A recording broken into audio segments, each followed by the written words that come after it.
To begin with, Orgone Studios relocated to the countryside. How was the whole process, and why did you decide to make that type of change? Well, it was an idea I always had in my mind that I've always wanted a residential studio in the countryside. It's been something that I've been working towards for a long time, really. And last year I decided that I finally wanted to get out of London, and I found this really nice place in Woburn in Bedfordshire, and there I am, really. And now I can have a residential studio, which is what I really always wanted to have. Mm-hmm. So it was just something that just kind of it's something I always had in mind, to be honest with you, and I'm very happy that it's finally happening. Cool. I assume that the place must be bigger. Generally the countryside has like wider spaces and probably a more inspiring type of scenery, so to speak. Yeah, of course. I mean, it's a much bigger studio than the studio I had in London, like much bigger. Really big live room. Uh, Easily can fit a really big band in there to play live. Very high ceilings, and I also designed it in the way that it's not like the typical boring recording studio with lots of wood and lots of kind of colored panels and acoustic panels everywhere, because I kind of find that a lot of the recordings I really love have not been recorded in those kind of studios. Like Led Zeppelin recorded a lot in houses in the countryside with Mm. mobile studios from the Rolling Stones. And for example, one of my favorite sounding records, which is Machine Head by Deep Purple, that was recorded in a hotel in Las Vegas, I think, or in LA, because the studio burned where they were recording. So I just wanted a place that, is very creative, in a very beautiful place. It's inspiring, secluded from distractions, secluded from bars, from people in general, and with a really nice atmosphere inside as well, that doesn't feel like you're in this kind of recording studio with lots of spotlights and things. You're like more in a really creative environment, Mm. in a nice kind of setting that also sounds fantastic. So that was kind of part of the idea as well. Mm. And it's like a whole package of just being away in a creative space. Um, and obviously I have accommodation for bands as well, and it's near airports. It's an hour away from London driving, and half an hour on the train. So it's a very convenient location, I think. Yeah, cool. It's a massive leap forward in my business. Yeah, some people can concentrate on what they are up to there, and the workflow will probably work in a better way. Yeah, I mean, like in the studio in London, there was always the distractions of, oh, let's go to the Crowbar in Soho, let's go to the Big Red. It's always like, oh, there's a gig going on, and my friends on this band are playing tonight. I want to go see them. Mm-hmm. And then bands go out and get drunk. Then you waste the whole of the next day hungover. How much of your work have you managed to do at the new location? Well, so far it's been well, I before the new studio was finished, I was still working in my home studio in the country. So there, I mixed a bunch of stuff. I mixed and recorded stuff with the Dead, with Solstafir, with Rune Eriksson's new band, Earth Electric, one of my own bands, Septic Tank, the band I do with Lee Dorian and Scott Carlson and Gaz from Cathedral. We recorded all that in the apartment that I use for accommodation for bands, and so that was before. But the new studio, I've only done the Grave Pleasures album, and now I'm in the middle of doing the new Paradise Lost record in there. So those are the two new people that have gone in there, really. We're very curious about the whole process with Solstafir. Okay. How did it begin? And, like, how was the first contest made? And how did that turn out in the end? Well, I've known Adi for a few years, and before they went in the studio to record Ota, their previous album, I was already talking to Adi about wanting to work with Solstafir, and it didn't happen. But I just They did Ota with Biggie, who is the guy I co-produced the album with in the studio in Iceland. I literally just kept nagging Addy, the singer of Solstafir, and like, dude, I really want to record. Really want to work with you. Really want to work with you.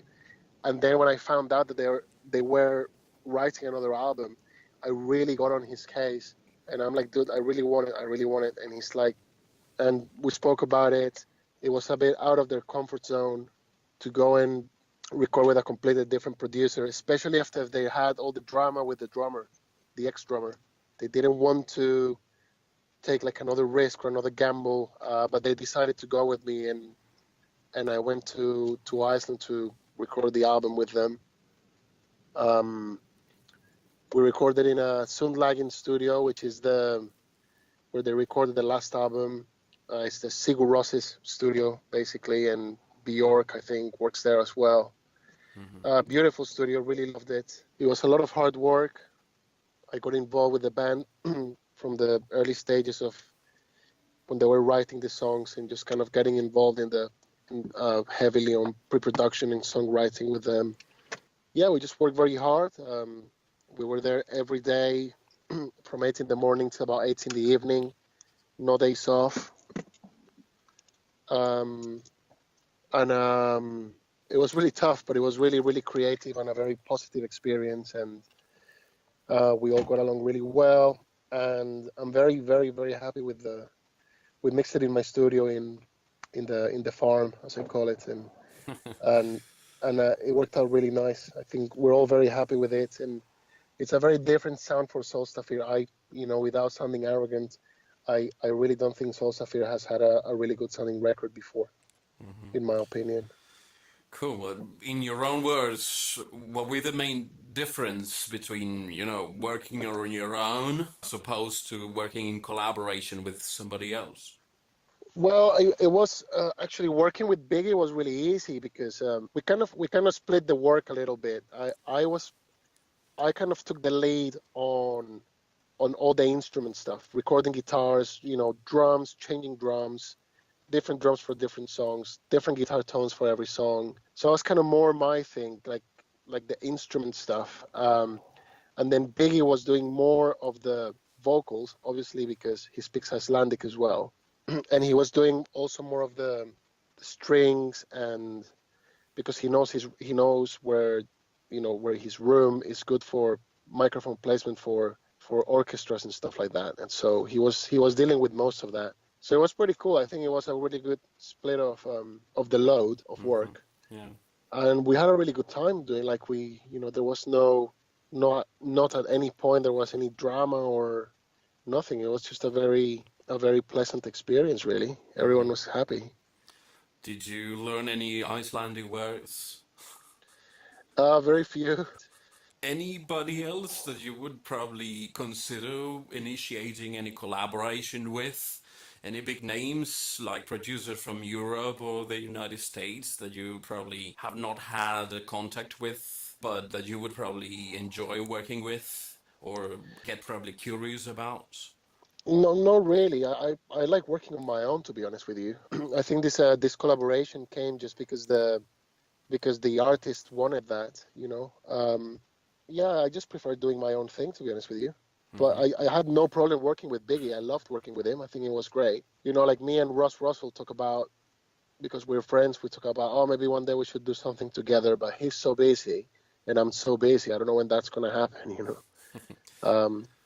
So no, I guess I think all producers, we all kind of like doing our own thing, and we all have it's a bit like being a bit of an old man being a producer. I think you're used to doing things your way, and you like your drums tuned this way, and your guitars kind of set up this way, and your amps that way, and your mics in this position, and I don't know. It's a bit funny. I assume you develop your own habits, and there's like a certain way. I assume not everybody probably hears the same thing and looks for the same thing. Yeah, I mean it's totally doable, but I think it's rather unusual. These collaborations, they do happen, but I don't think they often happen because producers want to work together. It's more because the band says, okay, we want to work with this guy, And then the label says, well, we want you to work with that guy. Yeah, but we don't want to work with that guy. We want to work with this guy. Hey, so why don't you get both or something? Yeah, You know, it's more like a circumstantial I type think of so. thing. I think so. I don't think. I think apart from Flood and Alan Mulder, I don't think it's often that producers go like, "Hey, let's make this record together." You know? Okay, Paradise Lost. The Yeah, recordings are on the works right now, and yeah. I don't know what could you tell us about it? Anything that's probably being done in contrast or in line with Plague Within? Yeah, well, I'm personally really, really loving the new album. It's fucking awesome.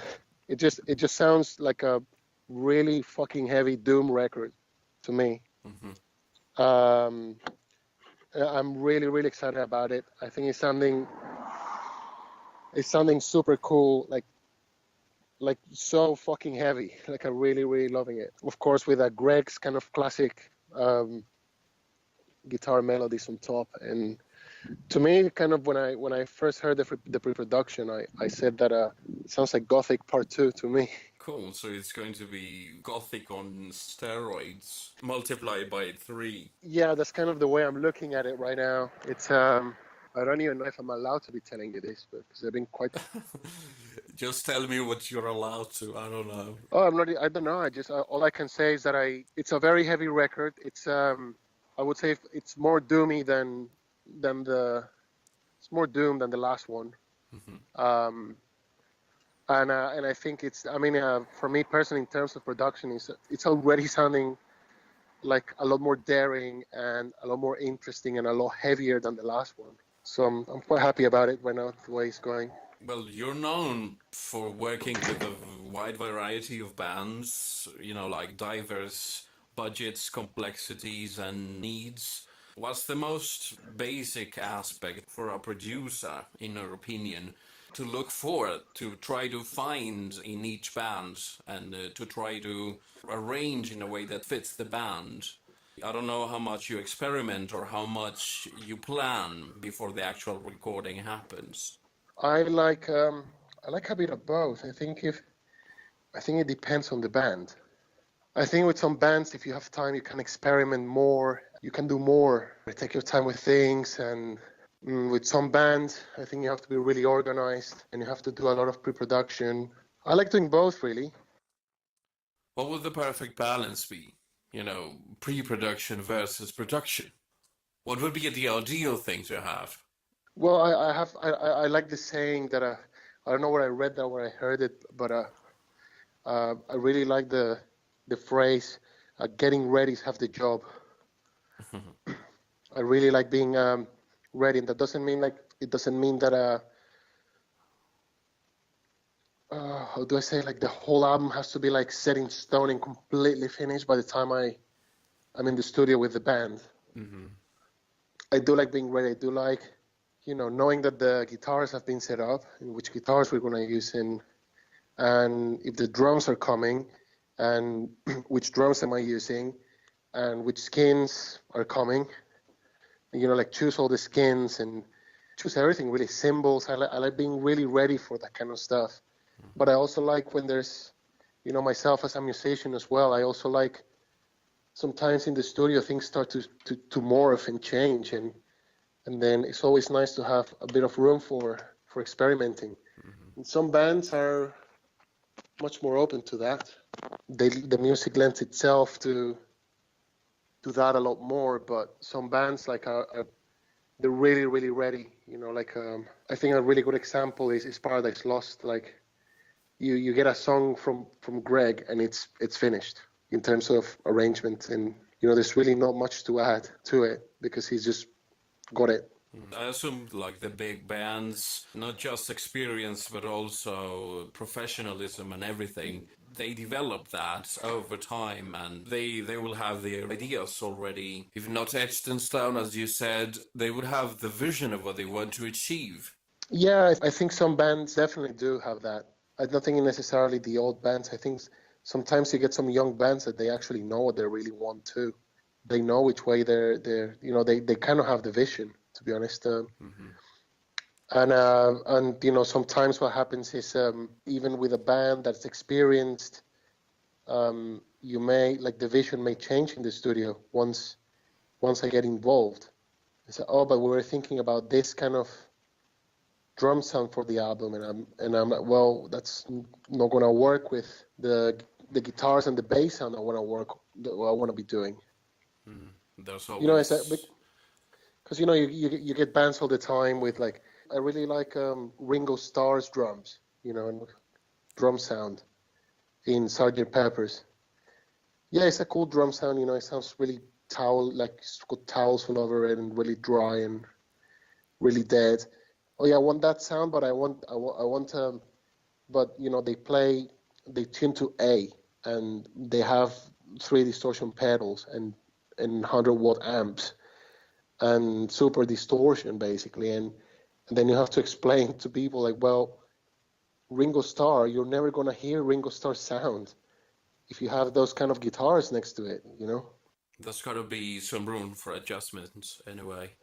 Then. Yeah, it's just not possible, you know, like the Ringo Starr style drums are not gonna cut through Mesa Boogie rectifier amps. It's just not gonna happen. Or Marshall amps on 10.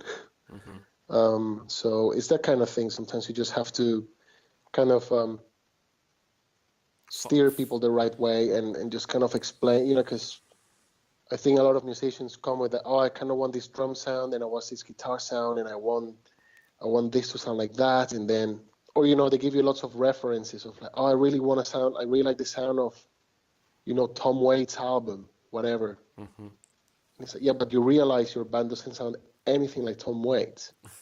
So you gotta fine tune things, absolutely. Yeah. You made yourself a name in the scene working with very cool and big bands. What would you say are the top 5 crucial assignments in your career so far? Sacrifice, commitment, perseverance, patience, and ambition. For me, every album is different. You know, there are a lot of producers that they just do one sound, and I'm not like that. I do every band that I have different things going on for them. I get a sound that I think it suits the band. So there's tons of different ones. I mean, I really like what I did with Grave Miasma, for example. I really like working with them. I really like their band. I really like what we achieved together. I really like working with the Gravel Tones, which is a rock duo from London. I think that album sounds great. I just saw a video on YouTube with them this morning, actually. All right. I didn't even know you had been working with them, but yeah, I really liked it. Yeah, I did their last album actually, and I really like the With the Dead record I did as well. I think that sounds, you know, like quite unique. I think the Paradise Lost album I did before as well, that got a lot of praise. You know, like lots of people said it sounded really good, and I guess same with the Ghost album I did. That people just kind of really comment on the production of it. But classic example of my work, you know, the Ghost record and the Paradise Lost album sound nothing like each other. Even though I understand they're very different bands, it's still very, very different production styles from both. I think one is very kind of organic but modern, and then Ghost album is a lot more kind of 70s, 80s kind of old school. Yeah, it's a totally different vibe. I would Yeah. say the multifaceted work you do shines through immediately just by, you know, taking a listen to a couple of records. I think it's awesome. Now, you've mastered Inquisition's latest album. Yeah. How would you describe your contribution to that final product? I think the mastering I did a really, really big difference. I think Arthur, who I understand produced the record and mixed it, he was really, really good to work with. Same with the band. It was all really he did a really excellent job. He worked with tons of analog equipment, which I love. But obviously, sometimes when you're working a lot in analog, you start kind of losing a lot of the high frequencies, or because you get kind of you kind of dive into that world of analog. And with metal, you need to have more high frequencies and more high mids. And so basically, like, all I remember is that it sounded great, but it was a bit dull. It was like a bit kind of muffled just because it's so analog. And then once I just kind of started, I mean, I work on analog as well, but once I started just kind of bringing out the kind of sparkle and the top end, like, we were all quite amazed, like, how it turned out, and we were all super happy with the results. And I think there were literally no revisions on it at all. Like, I just did my thing once, sent it to Arthur and the band, and they just went, sounds great, we love it, send it to the label, they loved it. So, well, I guess I did a good job on that. Everyone seemed to be happy. So, and I think personally, it's the best record they've done. To me, I thought it was amazing. Yeah, I think everybody's really happy with the results. The edgy sound of the distortions is, really, really important for black metal and in general. It has to be ever present. Yeah, I agree. Any other Colombian band in mind that you would like to produce or work with in the future? Not really, no. Unfortunately, no. I get a lot of like messages from Facebook of people sending me links to their bands, and actually I was one of the juries for the band that was going to support Metallica. I was going to ask you about it. You were one of the people deciding. How did you like the experience? Well, I think it got a bit tedious after a while, to be honest, because I was sitting there with my housemate, who was really into music too, and we were just listening to. I think we listened to like 137 bands, and honestly, there was very, very little stuff that I thought, wow, this is interesting, or like this is cool. Because what I find in Europe is the bands that are making metal, they're not borrowing from Morbid Angel and Cannibal Corpse and Deicide. They're borrowing from David Bowie and film scores and Miles Davis and stuff like this. Whereas I think in Colombia, the metal bands, I'm not saying everyone, because I mean, who am I to judge? But it seems like they're all listening to metal bands. I just don't hear anything new. Again, with the exception of very, very few bands that I've listened to. The next question is a personal question. You're both a musician and an engineer. How different is it to be one or the other? How do you approach both roles? Well, I think it's really good to be a musician and have actually had a proper band experience, like I did with my band Messenger and previous bands that I've been in. I think it's really important because you can really understand the way artists behave and what they expect and what's going through their minds, and and how to deal with them really in general. I think it's really important. It's kind of weird. I don't know, I guess for producers that have never been in a band, or I think it must be a bit weird, to be honest. So I think it's great. I think it's the best of both worlds, because you can have your musical input. You also have the technical, more kind of detached way of looking at the whole picture, but you can understand their artistic kind of picture too, and you can just kind of make it happen. I think it's a really good thing to have the knowledge of music and understand music and understand musicians and understand band dynamics and dramas, because you have to be the psychologist as well of these people when they're in the studio. How difficult or how functional would you say it is to disassociate both profiles? I just kind of do it. I don't even think about it. But you do, it takes very little time for me to work out like the kind of characters in the band and their roles. It takes a day or two to, I know, like, okay, so this guy is the kind of businessy guy and this guy is the music guy, and he has a bit of a problem with the bass player because this and that, and you just, it's kind of really, I think that's what's really helpful about have been in bands, that you understand dynamics, and trust me, that really helps on keeping the sessions really chilled out, because you know which guys you can push kind of hard, and which guys you can you have to be really gentle with them and just be, okay, it's going to be okay. You really have to like kind of be their coach. Whereas, there are other guys, you can just be, oh, just do it again. This is shit. This is crap. Do it again. And, I think that's just kind of how it goes, really. I don't even think about it anymore. It just happens. It's a different thing. It's about understanding group dynamics, and as you say, people fulfill or end up being in a role somehow. Yeah, I think it's a very useful, skill to have in a way, because you've been in that position. I've been in that position before in bands, and like, okay, like, so this guy's kind of how I felt in this band at that time. So you can kind of keep peace very well, and I'm not saying like it wouldn't be like manipulate, but just kind of like just treat people in a way that if there's a bit of tension in the band and stuff, you can actually help them and just kind of take the tension away, and Being wise, keeping interpersonal relationships going. Yeah, that's right. That's perfectly described. Cool, Thank cool. you. Well, I think it's interesting because I guess every guy in a band would probably recognize what you're describing now. And conflicts may emerge and may happen everywhere. Yeah, they do. Okay, I've got my final question here. What's cooking Sure. for Messenger? No, Messenger is finished. 100%. It's never going to happen again. And It's done. Well, I was playing in a band called Mirror.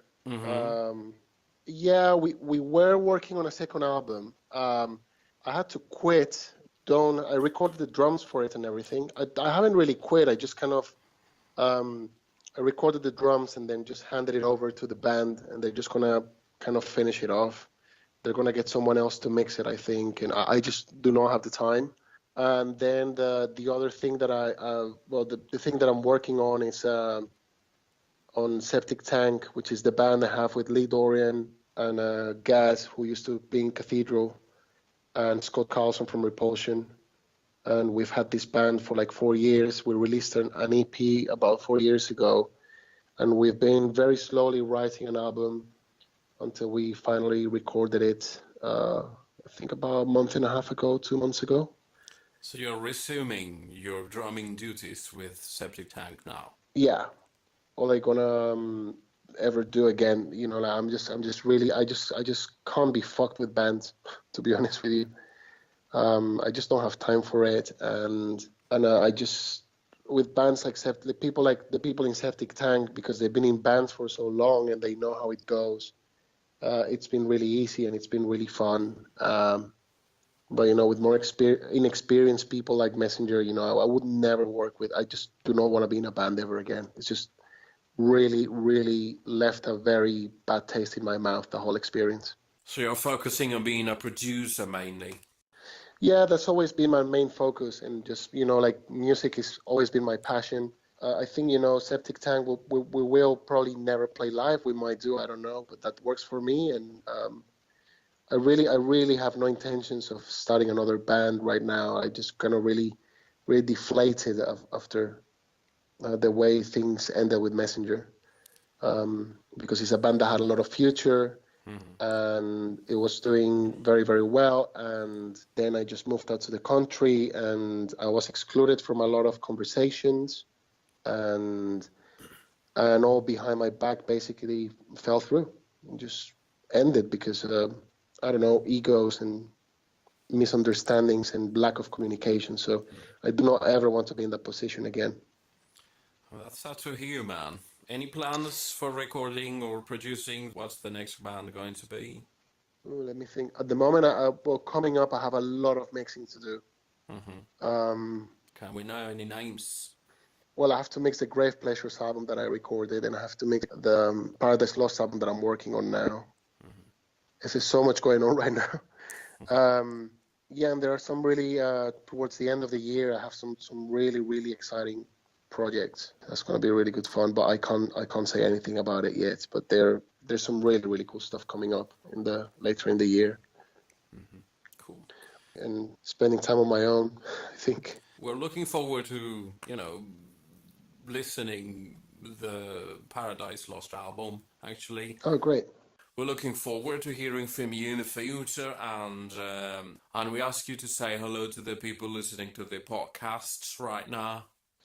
Hey, this is Jaime Gomez Arellano from Orgone Studios. I'd like to thank the opportunity of having this interview and the opportunity to say hi to everyone and to thank everyone that, that's even just in their thoughts have supported me and wish all the best to all of them. And hopefully I'll be making more records that will be of interest to a lot of people, hopefully. El santuario del rock. Hola, un muy gran saludo a todos, mis amigos y colegas y seguidores de esta entrevista. Es Jaime Gómez Arellano desde Woburn, Inglaterra, de Orgone Studios. Esperamos invitados en nuestra próxima emisión.